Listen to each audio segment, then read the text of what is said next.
Welcome back to Let's Talk Racism Island. I'm your host, Harrison Paul. Headline came up on my page today in regards to British homes. This is about the British, but it's also about the Irish because it's a topic that I've been seeing coming up with Ireland a lot. The Irish for the Irish topic. It's quite an interesting one.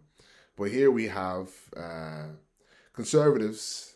We are making sure the allocation of social housing fairer and for people and cracking down on rule breakers. Now listen, British homes for British people. And I'll put up on the screen for you guys to see.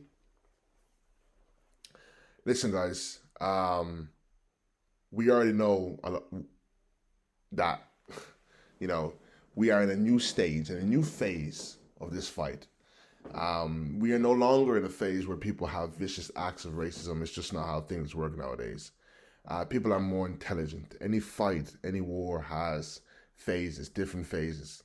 I was talking to my friend the other day, and I was saying to him, it's funny, boys don't, bank robbers don't go in the bank anymore with the handgun and a face mask. It's not what they do. Bank robbers now work online. Anybody who knows bank robbers are stealing from banks millions online. And if we think that we're waiting for someone to barge through the door with a gun, and a balaclava, and if they don't, it means you're living in a safe area, or I guess a crime-free area, you're naive.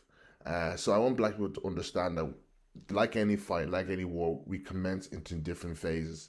And the phase that we're in now is, dog whistling, covert racism.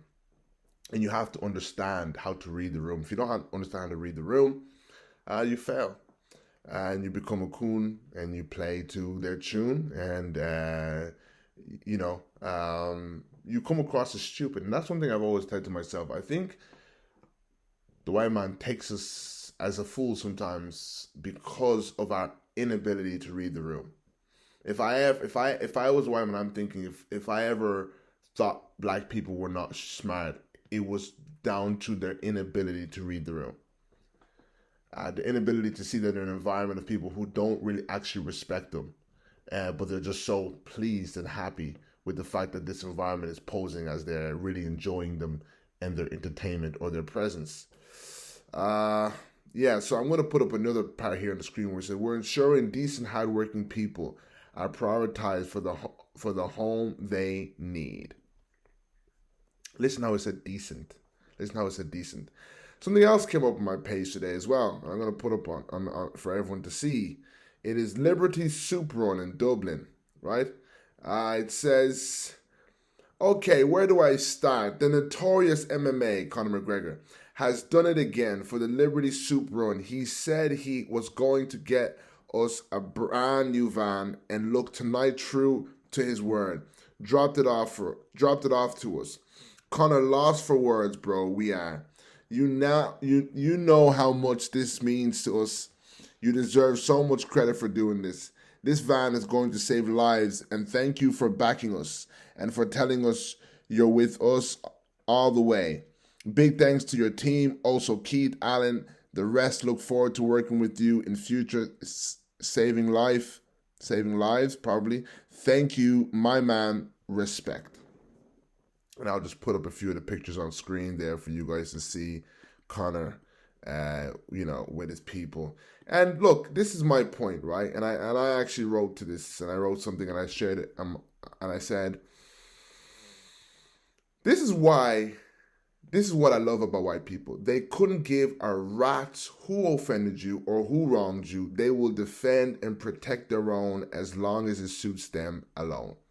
The ruthless sense of self-determination I'm talking about that I just want for my people. Sorry. If white people decide they are unhappy with a certain Negro, all the Negro slaves follow suit, wouldn't want to be rejected socially by the master. And I keep repeating to black people why it's so important for us to understand that this narrative about African being corrupt is something that was pushed by the white man. I can't even begin to tell you how many countries within Africa are under sanctions. I can't begin to tell you how neocolonialism has destroyed Africa. The reason you are not African, I'm talking to the African, the reason you are not right now in Africa is because your homeland is still being siphoned. Money is being siphoned from your homeland. The wealth that is in your country. Now, I have African people continuously tell me it's because of our leaders. It's because of our leaders. I was talking to my friend today, and I was just thinking, like, if I became the world president, let's say, for an African country, right? Listen to me. I get into power. Let me say Nigeria. I get into power my first day in office, and I'm like, okay, cool. I'm just, my main objective is to kick out every single Western power. I want you guys to understand this. I go to my treasury and I begin to look through documents. All I see is just Western fingerprints everywhere. And then we begin, now, all these contracts across everything, listen, minerals. I'm trying to think of how I'm going to push this country forward. And all I see is webs. You pick, like, and I gave my friend on the phone today an example of like Jenga box. Think of like Jenga. You want to pull out one thing, but they have made it in such a way that everything crumbles. Everything crumbles if you pull out the one thing. So I'm thinking as someone as self-determined as me, as radical as me, thinking, okay, everyone out, I'm moving this, operating this way. Now, I want to tell you what sanctions are for anybody who doesn't realize.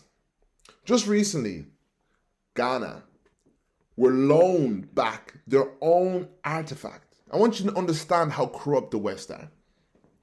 They are loaned back their own artifact, something that belongs to them, that was stolen from them, right?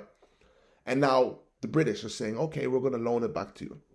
I watched an interview with some guy saying, well, it's not, imperialist corruption to the fact that we are borrowing back your own artifact to you. It's not corruption. It's just the way the rules go. It's the way the laws were made. There was a law that was made that, spoils from war. And by the way, this is not war. Colonization and war do not count. They're not the same thing. But anyway, for the sake of the argument, we'll just say it's war. Right? These are rules. So by the rules, we're not allowed to give it back to you. That's what they said. These are rules they create. I want you to understand how wicked. Because black people just talk and talk and talk. Our leaders, our leaders, our leaders. Now put someone like Dr. Umar in thought. Wants to go into power and think, everyone out. You've stolen enough, everyone out. The fact that Nigeria has to buy back its own oil. They take oil out of Nigeria and then we have to buy it back from the West. All these things are set in place. I keep telling people, do you think these people are so organized? Let me tell you something. Apple has a plan for the next 100 years. Big corporations, companies, countries don't have a 1 year, 2 year plan. They have like a 100-year plan, maybe more. When you think of colonization, you think that these people were making money off our natural resources. And the reason they had to rethink the continuation of colonization in itself was because there were so many guerrilla wars, there were so many resistance movements that it was costing them. You know how they say it's cheaper to keep her. It was costing them so much that they now understand this. Now, not ignorant people go into a boardroom. I want you to imagine that the people in the Berlin conference sat down, organized, and split Africa into pieces between themselves. Germany, that's yours. France, that's yours. England, that's yours. Split them up. These are organized countries. They are sitting down and understanding that, talking to the treasury, listen, I don't know how much longer we can hold off these Africans. We're going to have to commence into a new stages. Remember I said at the beginning. So now, don't think they just said, okay, independence, take it. Don't be so ignorant, Africa. They said, right, how do we keep taking once we've given them their freedom? And there was a leader of Ghana, Kwame Nkrumah. He understood what neocolonialism was going to be, and they killed him off. He understood that the freedom they were now getting was too good to be true. There was a plan. When you understand it like this, you understand that they made a 100-year plan. The oldest African country that's got its independence, it's 60 years. 67, I think. 68.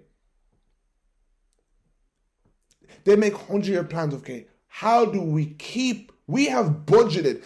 The livelihood of our country has been budgeted. We have used this, we have budgeted with that. We have budgeted for the next 100 years with Africa's uranium, with Africa's oil, with Africa's diamonds, with Africa's cocoa, with Africa's coltan. They want you to believe that it was just like two people in the parking lot who had a scrap, and people said, break it up. He said, okay, cool. They shook hands, they moved on. And that's what they want to manipulate you to see this whole ordeal as. These are corporations, companies, well organized, who knew that this cobalt was pumping that building that you're enjoying in the UK, that bank that you're enjoying, you're taking your money that your job pays you. Money is being funded to keep that running. So when it came time to cancel things, they already knew we're probably going to have to give them their independence in the next year or so. Right. That's when they came up with stuff called IMF, UN, EU. Now, the same people, I want to tell you why. And I might put up a clip on the screen after I say what I say. Here's the evidence of that. Congo got its independence. And the same people, oh my God, who were colonizing and causing havoc, they now told Congo, you have to put our people within your treasury. Zaire gave up control over their economy to the IMF. This was not a conspiracy. It was just like a known thing, meaning the government of Zaire had to place IMF officials in its government, in the treasury, in control of the economy. And we would shape the economy, usually to do two things in the tropics. We would focus on extractive industries. So like, let's get this stuff out of the ground as fast as possible without any benefits accruing to the local population. In fact, we'd often like ruin the environment around them and, make their life miserable. And number two, agriculture stuff. So we would like force them to do this like monocrop kind of industrial scale agriculture, usually of things that they couldn't eat, that they would export to us for our consumption. Palm oil, rubber, tea, coffee, etc. So we would like engineer their society to do this and to be more dependent. In order to do so, this is an export-led model. You want the exports to be cheap, right? So that means you need the currency to be weak. So we would devalue the currency again and again and again and again. And you basically want to like shrink the economy. Like you don't want the government to be like providing any subsidies to its people or like healthcare, education. No. That's only for rich countries. Now, of course, the dictator takes his cut. But beyond that, there's like nothing for the people left over. Women, I know women are intelligent enough. Check this out. It's like asking a man who's a cheater,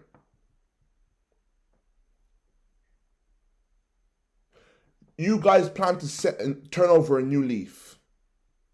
And this guy says, all right, we're going to turn over a new leaf. but I'm going to set the rules of what is right and what is wrong in this new era of our relationship. How stupid is that? Will he not just create rules that allow him in a new way to cheat? He'll just call it open. He'll just say, don't be insecure.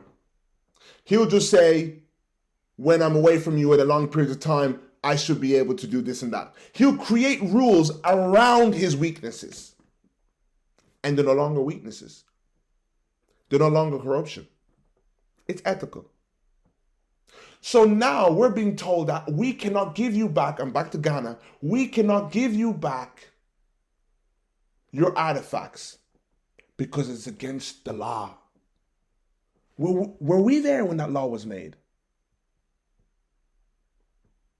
Were we taken into consideration when that law was made? Was any African leader seated there with a significant voice when that law was made? So you and your buddies made that law. This is the reality of what we're going through, Africa. This is the reality of what we're going through, Africa. And then you perpetuate corruption. Is that not corrupt? Let me go back. So a leader, hypothetically speaking, I'm the leader. I'm looking at my office, right? Give me the papers. What can I do? How can I get this started? And you call it mismanagement. I hate that. First of all, they've killed off anybody who had good intentions until they realize, listen, the killing is going to get too obvious. I get into office. I say, okay, I'm going to pull this Jenga. Oh, you can't touch that. Why? Because that's going to cause a sanction there, and that's going to cause a sanction there. And that's going to cause an issue there, and that's going to cause it. Okay, all right, cool. Let me go and work on here. Oh, can't do that. Why? That's going to cause a sanction there. And that's going to cause a sanction there. Okay, let's say I want to become a rebellious man. Easy. BBC, RT, Fox News, they just do documentaries on me. That Harrison guy, he's a dictator. Gets better. Okay, I'm going to start up an army and a revolution and get my army. Oh, by the way, your army are not trained by your people. They're trained by the French, the British, and the Americans. By the way, you have American troops sitting in your country, keeping peace. i.e., making sure nobody, other nations come and touch their diamonds, or coltan, or cobalt, or oil. What do I do? That's what I want to show you how stupid it is when you say leaders. The only type of leader that Africans should want, and this is where the psychology of the African comes into play. The only type of leader that we should want is someone who is no compromise. A Donald Trump, obviously an intelligent man, but someone who is uncompromisingly for the African people. We need that for every nation. But the problem is, the African people are so indoctrinated with self-hate and a lack of self-belief or self-worth or self-determination that we actually have people who are crying, waiting for the next leader who's saying, for example, there was a guy who was running for president in Zimbabwe, and one of his statements was, when I get into power, one of the first things I'm going to do is going to bring American companies here. And everyone was so happy with that. Irish people are so self-determined that a leader has to say, if he wants to win the people over, I'm going to get rid of the people, and people will go and vote him. I want to show you the difference of why a country flourishes for their own people. If Rishi Sunak knows he's falling out of the hearts of his people, all he has to do is just make a statement about stop the boats. Donald Trump is literally single-handedly going to get himself to the presidency. It's looking like it. Because he's talking about getting rid of people. Meanwhile, in Africa, they're crying that colonization ended too early. This is where psychology comes in. This is what I do this page for. Because without even having the psychology right of the African doesn't even know what to vote for because he is still enslaved mentally. So even if we had a powerful leader who was Malcolm X, you'd kill him dead. An African will kill him dead. Even if we had a Marcus Garvey come back from the dead, you'd shoot him dead. So you talk about African leaders. Now, if he got into power, everyone would, BBC, all those would do documentaries on how he's a bad guy. Now, when the army, when he was trying, okay, maybe I have to do this by force, like Mugabe did. And Zimbabwe are still on sanctions because of that. Okay, oh man, I have to do this by force. I cannot deal with these people nicely. That's what I'm learning. I cannot deal with these people nicely. I have to go by force.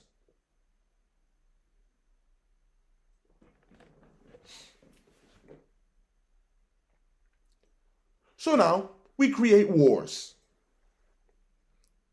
We gave your people ammunition. We ammunition your people. We train your army. And we create wars. Now what pops up in the news when we see it? Today, 40 people have died in a church in Nigeria. I'm going to put up on the screen here for you guys to see. Remember that thing about end SARS? Well, as you can see here, the British Army trained SARS. You notice how end SARS came when BLM was making its rampant movement on the media?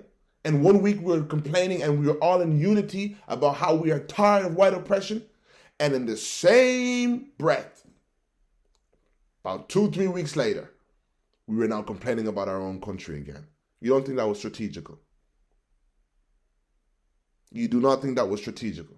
I knew, I wasn't even deep in this thing yet, but I knew, I said, that's so fishy. 1 week we were complaining about them, now we're complaining about ourselves.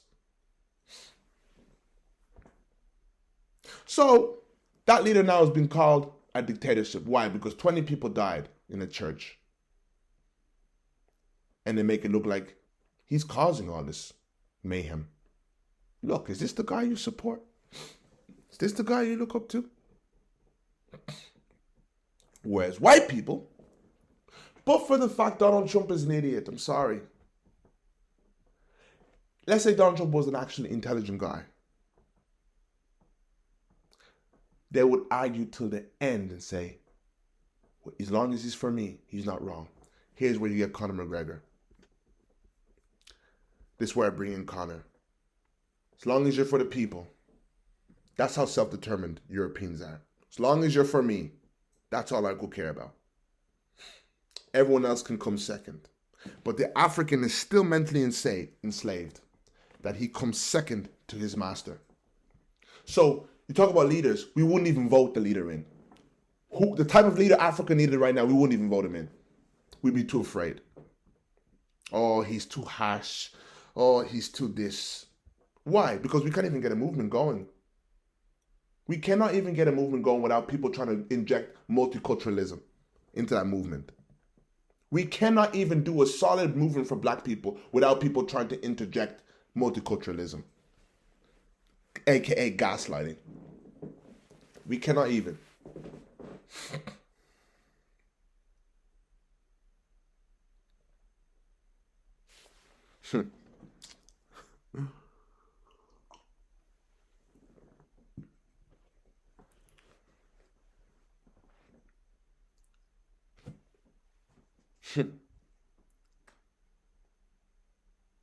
Now you're here, African. And you're being told British homes for British people, Irish for the Irish. And that's why I take it as an insult when people say, oh no, they're just feeling away because the government's not looking after them. Or these lame excuses. No. Your government long failed you when they never told you why Africans are here. They're still keeping you thinking that you have done Africans a favor. There is no Western civilization without Africa. And every black person must understand that. there is absolutely no Western civilization without Africa. You call that mismanagement. There's nothing for an African leader to manage. So, we vote the impartial people into power. He looks like a nice guy. Not someone who's a revolutionary. Maybe someone who's educated. We don't need an educated person right now who ticks all of your Western credentials. I really don't think we need that. Donald Trump doesn't even tick those boxes, and he made it into power. I don't think we need that right now. Boris Johnson got into power single-handedly by talking about Brexit. Brexit meaning, i.e., dog whistle, get out, foreigners. In many ways, I'm not mad at the imperialist or the white man.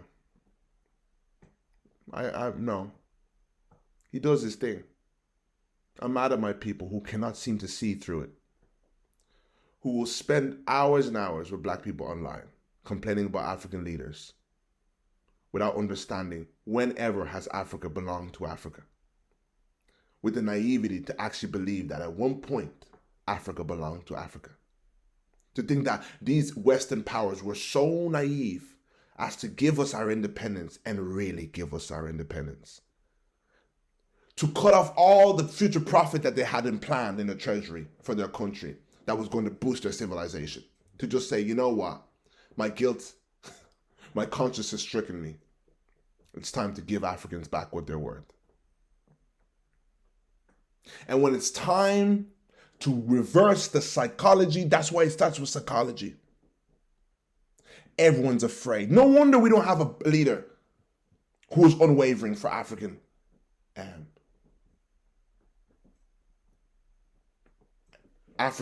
restoration. No wonder. Because the people themselves don't even want that from an African leader. They don't understand that that is what we need. It would scare you to see the man that we need in power right now.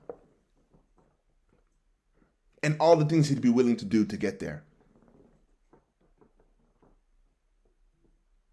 And it would take one BBC documentary to make you black people hate him. One dictatorship BBC documentary, and all you black people would have turned on him. And he gets into power. And that's why these impartial people get into power, into office. And they figure out the webs. They've been handpicked by the Western leaders. And no, they haven't done it for greed.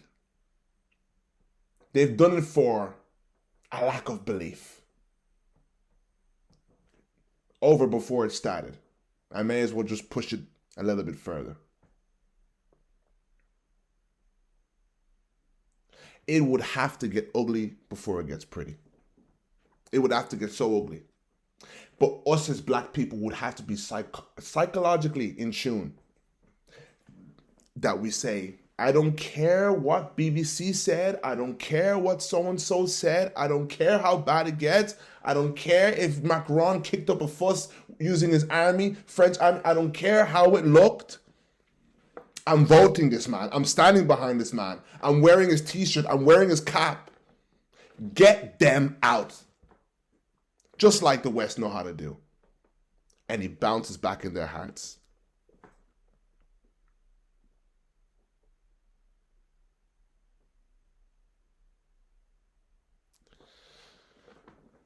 Oh my goodness. Talk about corruption. Corruption. Like your dirt is dirtier. You know when you say corruption, you're saying that our dirt is dirtier, right?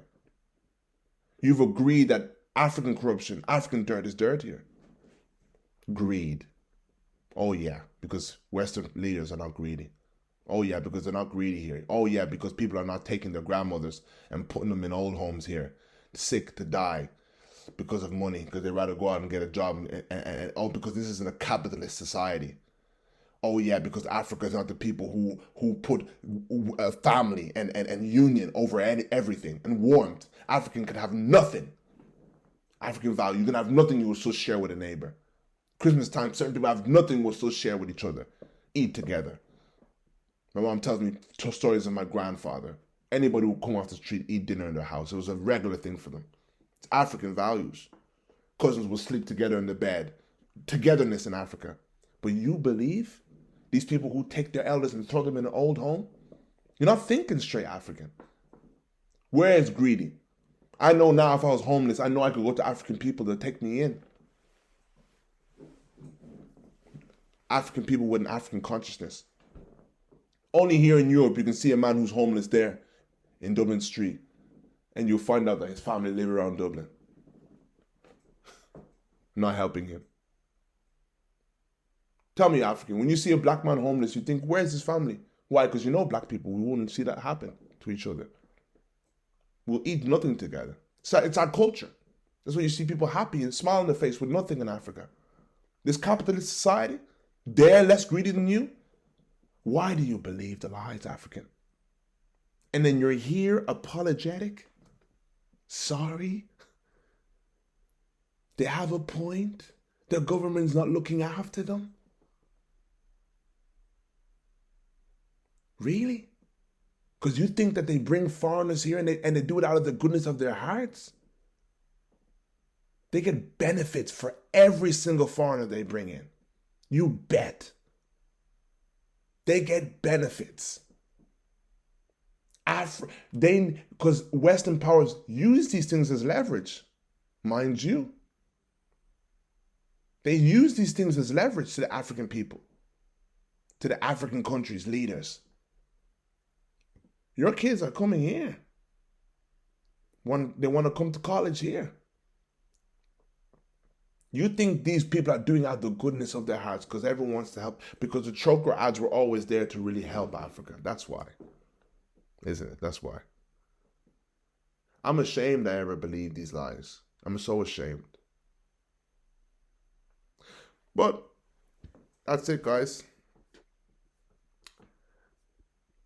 This is all to say, look how self-determined the white man is. And look how you're not. Your problem is not practicality. Your problem is not intellectual. Your problem is a lack of self-determination. Because when that leader comes, he's going to have to be a ruthless man. Just like Donald, Mr. Trump. And you can't be so scared of offending white people that you're too even scared to vote this man in. You're too scared to believe in this man. You're too scared to publicly, because they're going to try and destroy his name publicly. That's why they handpick their puppets, who never has an option by the time he gets into office. Now you're here, African. You're here for interest. Please, live by the law. You don't have to worship people. You are here by your right. Nobody can send you back home for having a bad attitude. We need a new sense of consciousness. Once Africa, in the diaspora and home, is awake, and we show ruthlessness towards the real enemy instead of towards ourselves, we will weather every storm, because there will be storms as we are making our way to the promised land. It won't be smooth sailing. It won't be the next educated man or educated people to go into power. It will be a war for those resources. You are going to piss off world powers as we are becoming the super world power again. And do not think for a second, don't think ever there was a point where Europe were going to sit by or America were going to sit by and support you on that journey, because their economy sinks overnight. Thank you so much for watching. And I'm on a mission for you.